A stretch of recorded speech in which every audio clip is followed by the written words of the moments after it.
Due to time constraints, I'd like to invite Regenerate Christchurch to the table to present their half-year performance report. Then we'll go back to the agenda. So item 12. Hello, Ivan, welcome. Jen. Thank you. Thank you, Chair.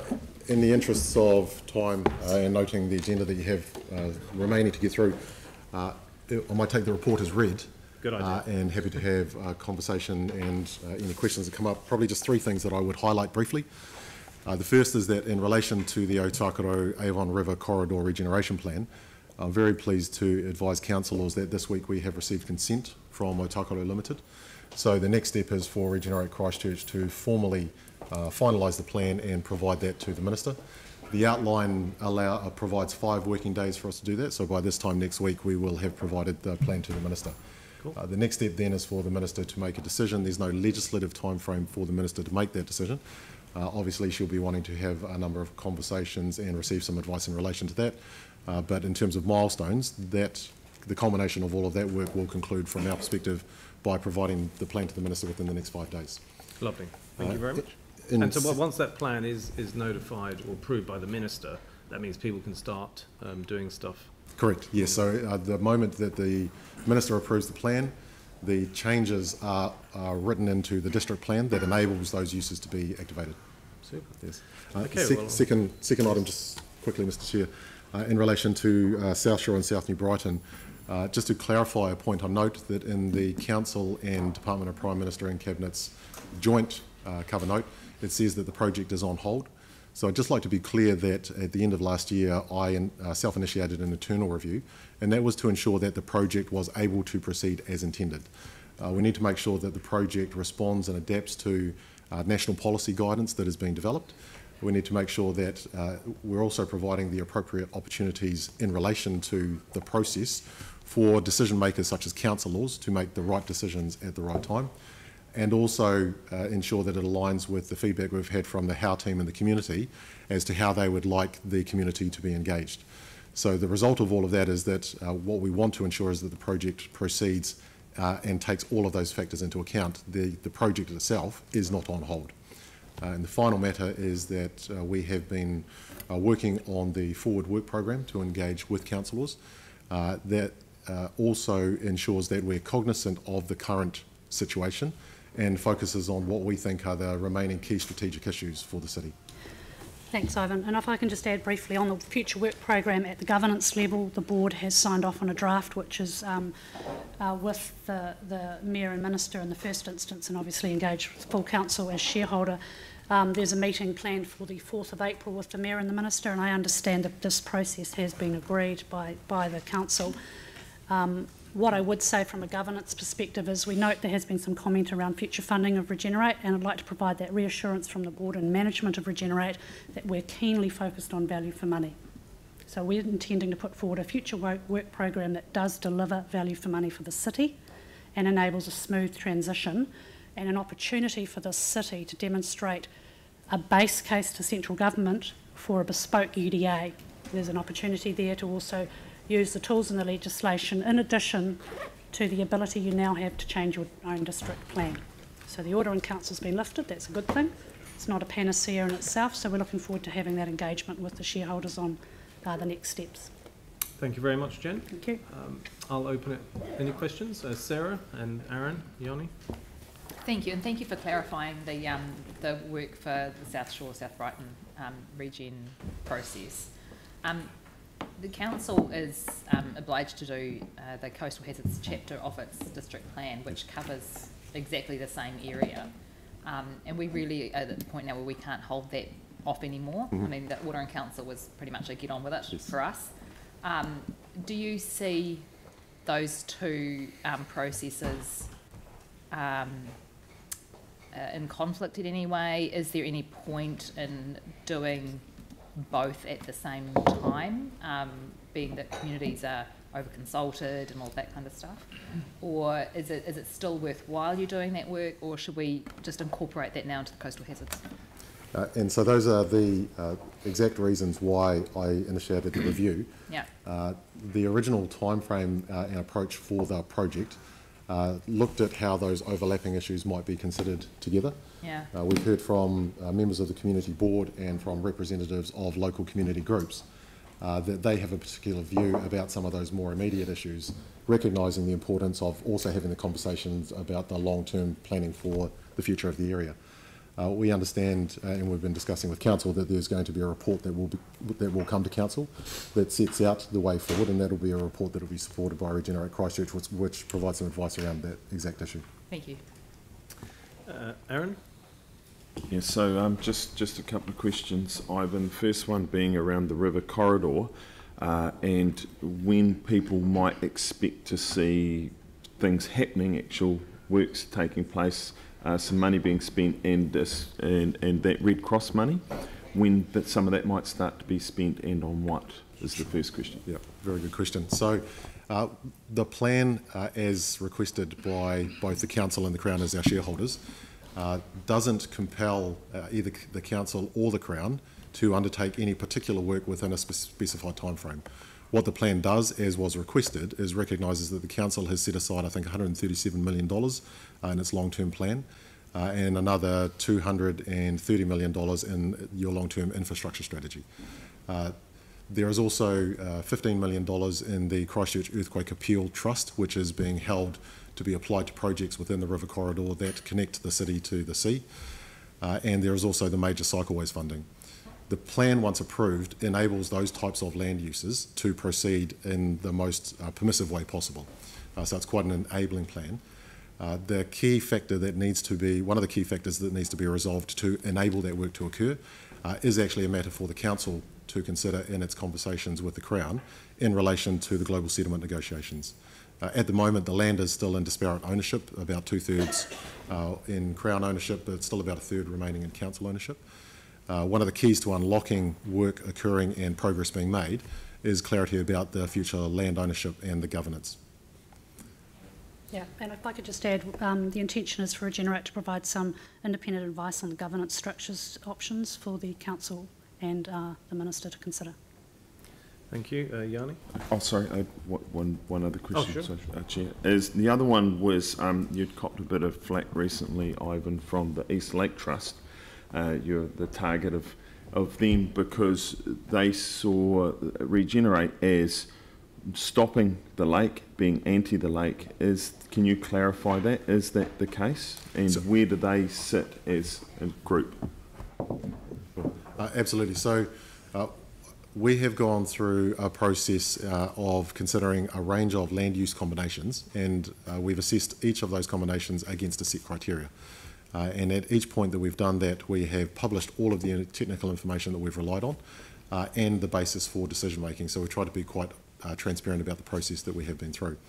The result of all of that is that when the board has considered all of the information available to it, has determined that the combinations that included a lake weren't necessarily the preferred land option. However, what we wanted to also enable was the opportunity for land uses in the future that as yet we either aren't aware of or future generations might consider to be appropriate. We also wanted to retain a degree of flexibility for the eventual landowner. So the plan that was notified at the end of last year, whilst it didn't include a flat water facility as one of the preferred land options, the proposed amendments to resource management planning documents did not specifically exclude it. And so for that particular land use, as well as a range of others, there is still a consenting pathway that is available, so long as it can demonstrate that, so long as those uses demonstrate that they can meet the vision and the objectives, and that they can satisfy the other resource management requirements of managing effects, etc.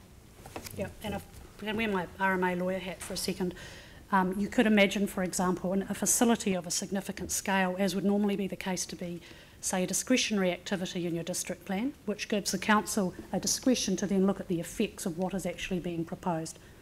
So there's no intended prohibited activities, and a facility of that nature is not classified as non-complying either.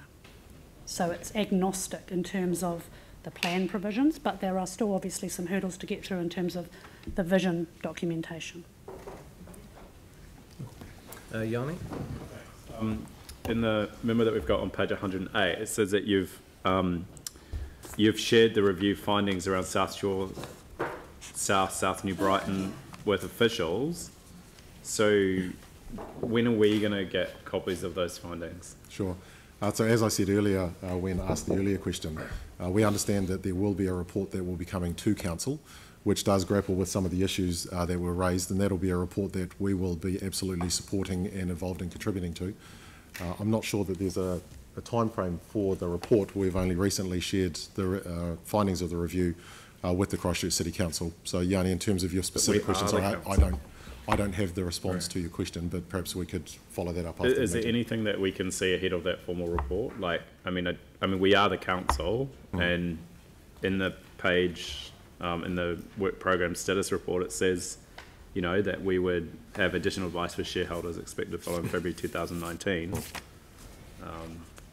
I mean, it's just kind of hard reading the headlines of things being off track and not seeing what that sort of base level information that you're privy to is for us when we talk to the community. Sure. I guess what I would say and repeat from what I said earlier is that as the project has progressed, there is a changing policy environment from a national perspective that we also need to be cognizant of. We need to make sure that the approach that we do take enables the decision making to occur at the right points in time, and recognising that the council is the key decision maker, likely funder or contributor to, and also will have a role in implementation.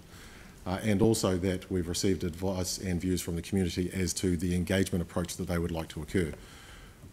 The purpose of the review is to understand how best we can move forward with the project to accommodate all of those aspects.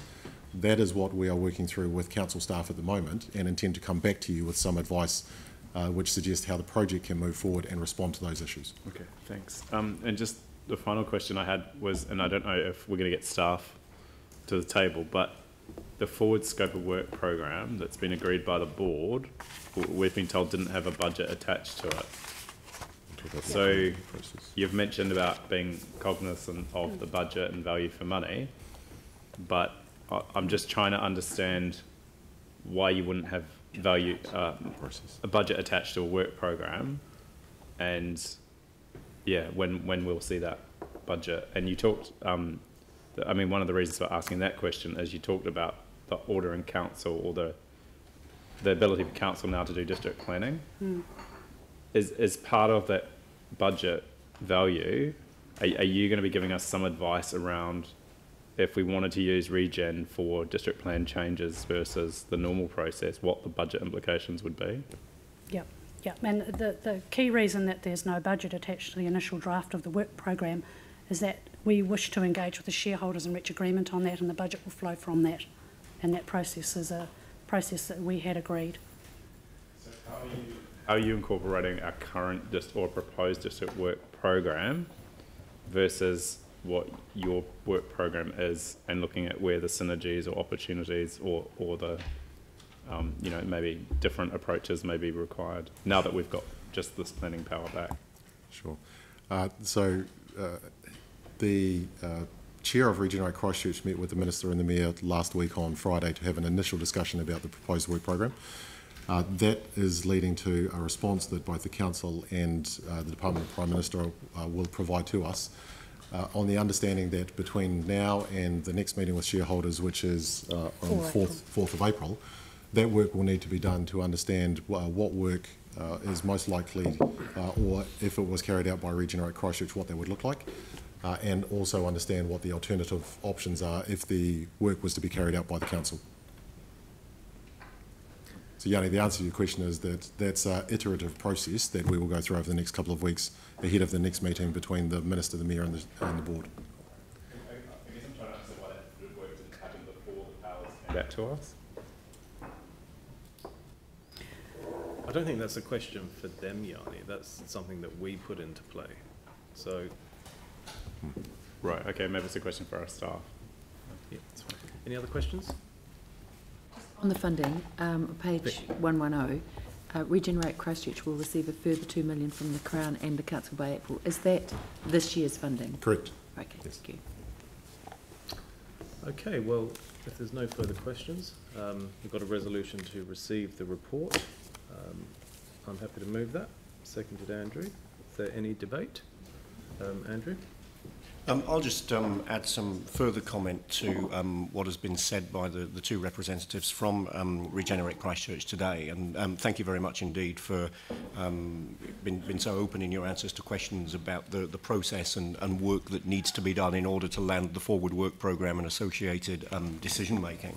But yeah, the reality is that the Mayor and Minister met with the Chair of Regenerate Christchurch last Friday. I also attended that meeting. It was a useful meeting. And clearly, as stated in the report, the draft forward work programme, or the forward work programme as agreed by the Regenerate Christchurch Board, has been presented to the Mayor and Minister. There has been some discussion about any consideration of that forward work programme or any changes that may occur. And that certainly would be around work that we might want Regenerate Christchurch to be doing because they're best placed to do that work, or equally, bearing in mind that we will inevitably be entering a transition period, looking at whether council or other agencies are better placed to be doing some of that work than Regenerate Christchurch. And that's an intelligent and robust conversation about how that work is best done and how that works in terms of the final forward work programme for Regenerate Christchurch. And this really entails a conversation about Christchurch regeneration, as well as a conversation about Regenerate Christchurch, realising that post-2021 there will be other agencies, council included, whose job it will be to deliver the work that Regenerate Christchurch are currently doing, and also realising that Regenerate Christchurch have a particular statutory function in regards regeneration plans that certainly will continue to have value in the next period. So the next stage is for Regenerate Christchurch obviously to be doing some work between now and the 4th of April, when the Mayor and Minister next meet with the Regenerate Christchurch Board. The forward work programme, of course, is the part of this that determines what Regenerate Christchurch are going to do. If you take a funding follows function approach, which I think is the right approach here, and certainly that's the approach that the Mayor and Minister are taking, the content of the forward work programme then would be the matter that determines the appropriate and required level of funding.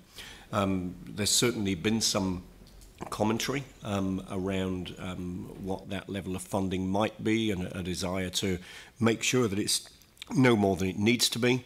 It's the forward work programme that will determine what the level of funding needs to be, and all of this, of course, will happen well in advance of Council's final annual plan process in June, so that we can have the appropriate and required level of funding on budget, which will be determined by the content of the forward work programme.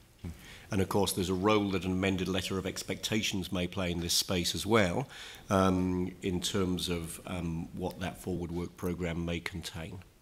So hopefully that just clarifies the situation in terms of where we're at, and I would hope gives a level of confidence that there's a significant amount of work underway that will land in a final forward work programme for Regenerate Christchurch and a final amount that forward work programme will cost, which is obviously the matter for our annual plan our annual plan decision making in June. Okay, any other comments? No. So can I just get an answer around how we're aligning proposed district work programme with the funding? Yeah, take that up with staff outside this. Any other debate? Yeah. Glenn? Yeah, thank you, Chair. I guess in all this, what matters is the communities in and around the whole city. The whole country is grappling with the effects of climate change and sea level rise that cannot be denied, and it is our role as elected representatives to walk with them on that. Whatever happens after this, with this process, for me, is that we work with our communities to ensure that they have certainty in a dynamic environment. So it's a hard thing to do, but they at least deserve that. They need to know, they need to have a plan, and they want action. So whatever the vehicles to deliver that going forward, I'm not too perturbed at the moment. I totally get the national question over climate change. It's critical, I mean, for the whole planet. But locally, we have to find a way to ensure that we navigate that, and it's really hard. There aren't many coastal communities around, or there are none apart from ours around the country, that have had a large earthquake on top of the changing environment, and that's what makes this really tough going. So I think that the how-to team approach has been a really good start. I'm picking up from locals out there. There's plenty of local knowledge and resource to keep this going forward, and I want some kind of seamless transition into that, because what the people want, they want a plan and they want action. Thank you. Vicky? 3 specific questions, and there'll be ones that you're expecting. We're in debate. Oh, sorry. Okay. Okay, any other debate? Okay, I've got a motion. I've moved it, Andrew has seconded it. I'll put that motion. All in favour say aye. Aye. Against, that's carried. Thank you very much for coming, folks.